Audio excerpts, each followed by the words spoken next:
Bismillahirrahmanirrahim. Assalamualaikum to all my viewers. Welcome to the Chauhan's Knowledge World. I am Professor Amna Shams Chauhan और आज का हमारा topic है relationship of biology to other sciences कि bio का क्या relation है, क्या ताल्लुक है दूसरी साइंसेस के साथ. ठीक है, बायो में तो हम स्टडी करते हैं लाइफ के बारे में. ठीक है, और अगर हम डिफरेंट साइंसेस की बात करें तो डिफरेंट साइंसेस में अब कौन कौन सब्जेक्ट्स आते हैं, जैसे कि फिजिक्स है, ठीक है, केमिस्ट्री है और आगे से सो ऑन. कि बायो का क्या रिलेशन होगा दूसरी साइंसेस के साथ, तो इसमें आज हम ये पढ़ेंगे. तो फर्स्ट ऑफ ऑल हम ये देख लेते हैं कि मिसाल के तौर पे अगर हम बात करते हैं कि एनिमल्स में मूवमेंट की बात करते हैं, ठीक है, ये कोई भी एनिमल है, ठीक है, वो किस तरीके से हरकत करता है. तो जब हम मूवमेंट ऑफ एनिमल्स के बारे में डिस्कस करेंगे तो जो बायोलॉजिस्ट है वो रेफर करेगा फिजिक्स में लॉ ऑफ मोशन को. मतलब कि जो एनिमल्स में मूवमेंट हो रही है और जो फिजिक्स में लॉ ऑफ मोशन है, इन दोनों के दरमियान में रिलेशन है. ठीक है, तो ये तमाम चीजें हम इसमें स्टडी करते हैं और ये चीजें इंटरडिसिप्लिनरी साइंसेस को बनाते हैं. क्लियर. उसके बाद हम बात करते हैं बायोफिजिक्स की. बायोफिजिक्स में क्या है, दो सब्जेक्ट्स के बारे में है, बायो भी है और फिजिक्स भी है. ठीक है, ये दो ब्रांचेस का समअप है. अगर हम बायोफिजिक्स की बात करें तो इसमें हम स्टडी करते हैं प्रिंसिपल्स ऑफ फिजिक्स को. ठीक है, कि हम इसमें फिजिक्स के असूलों को देखते हैं. अब फिजिक्स के वो असूल जो कि अप्लाई होते हैं बायोलॉजिकल फिनोमेनास में, ठीक है, बायो के तमाम प्रोसेसेस के ऊपर वो अप्लाई होते हैं. ठीक है, अगर हम बात करें बायोफिजिक्स की तो इसमें हम क्या स्टडी करते हैं, प्रिंसिपल्स ऑफ फिजिक्स,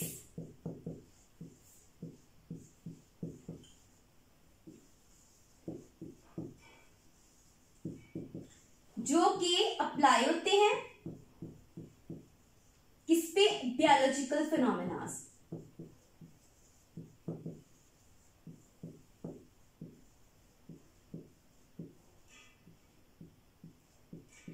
अगर हम अब इसमें एग्जाम्पल देखें तो इसकी एग्जाम्पल क्या है कि अगर फिजिक्स में हम लीवर की बात करें, ठीक है, और एनिमल्स में हम लिम्स की बात करते हैं, तो इन दोनों का जो वर्किंग प्रिंसिपल है वो सेम है. ठीक है, फिजिक्स के अंदर, ये फिजिक्स के अंदर देख लेते हैं और ये बायो.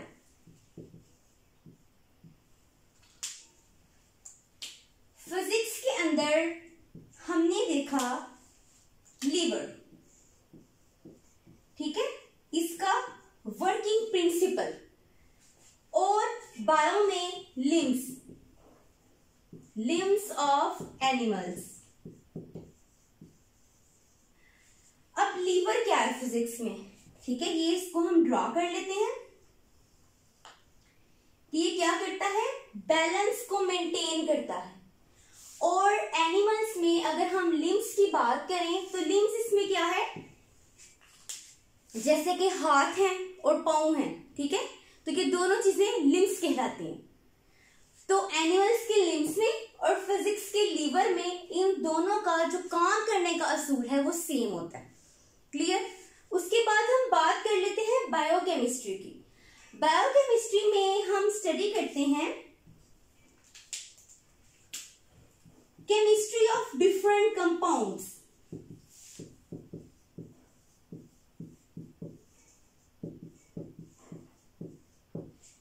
केमिस्ट्री ऑफ डिफरेंट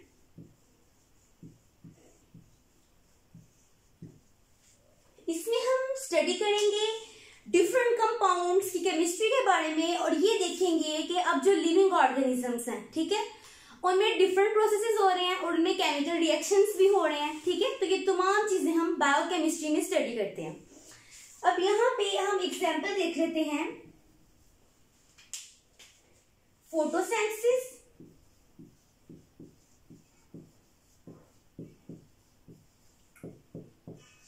और सेकंड है रेस्पिरेशन.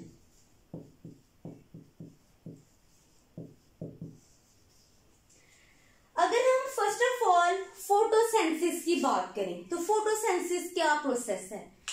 फोटोसिंथेसिस एक ऐसा प्रोसेस है कि जिसमें प्लांट्स अपनी खुराक को तैयार करते हैं। Plants prepare their own food, ठीक है। प्लांट्स अपनी खुराक को तैयार करते हैं किसमें?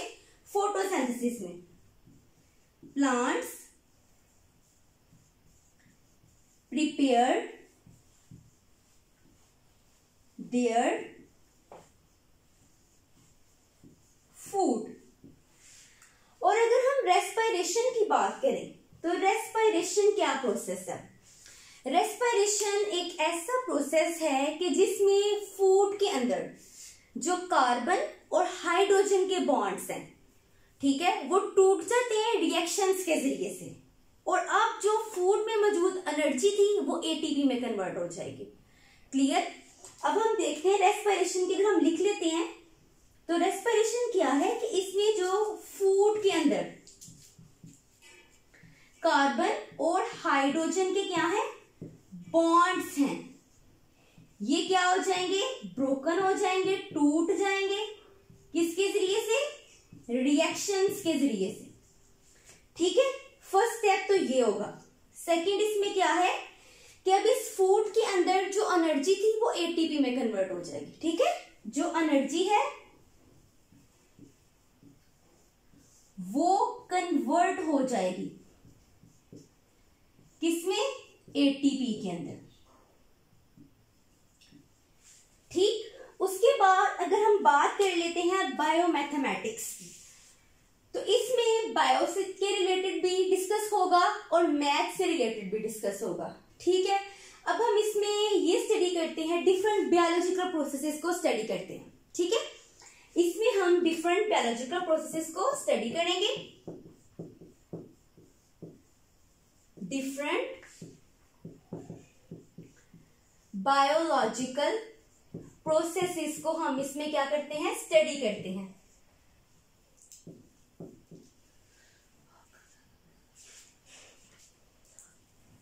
इसमें हमने डिफरेंट प्रोसेस को स्टडी किया, लेकिन with the help of mathematical techniques and tools. इसमें हम मैथ की टेक्निक्स को भी इस्तेमाल करेंगे, ठीक है। इस प्रोसेस को अगर हम कर रहे हैं तो किसकी हेल्प से कर रहे हैं? With the help of mathematical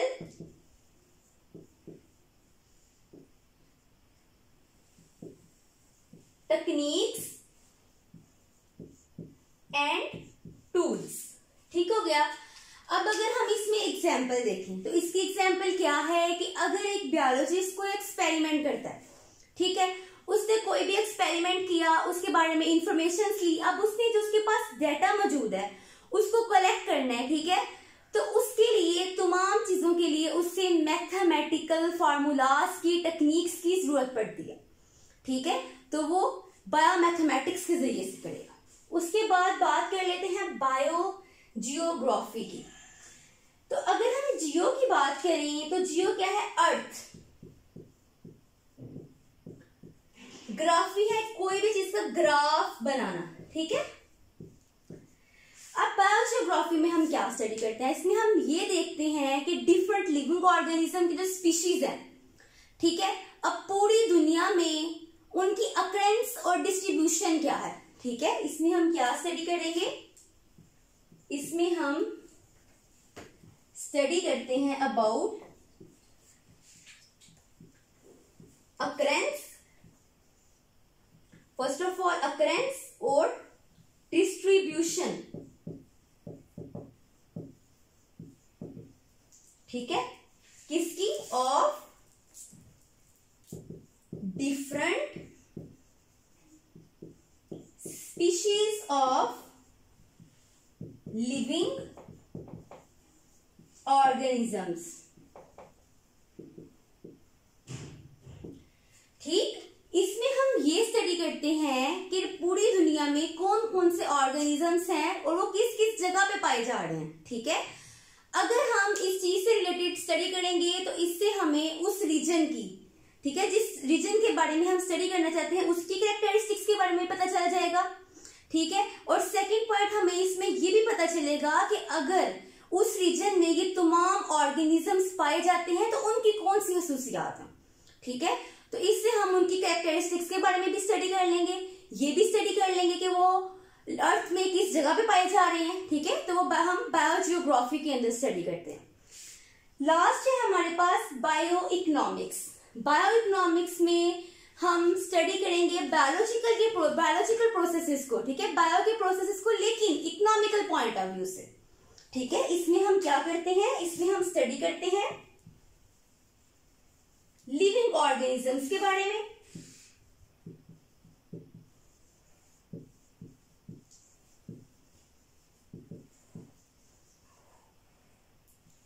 किसके पॉइंट ऑफ व्यू से, इकोनॉमिकल पॉइंट ऑफ व्यू से।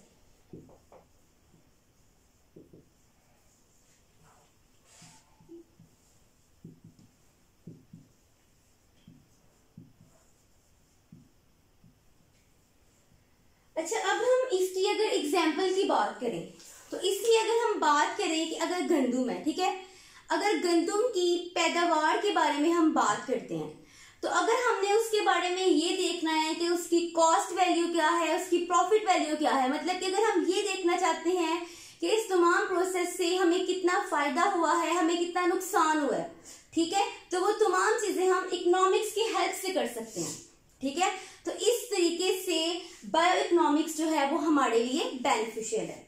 इसकी एग्जांपल है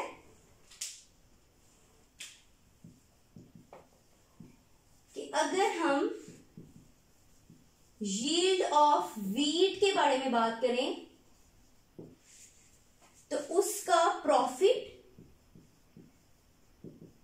और उसका लॉस, ये तमाम चीजें हम बायोइकोनॉमिक्स में पढ़ते हैं। Thanks for watching. Please subscribe to my channel and press the bell icon for the latest updates. अल्लाह हाफिज।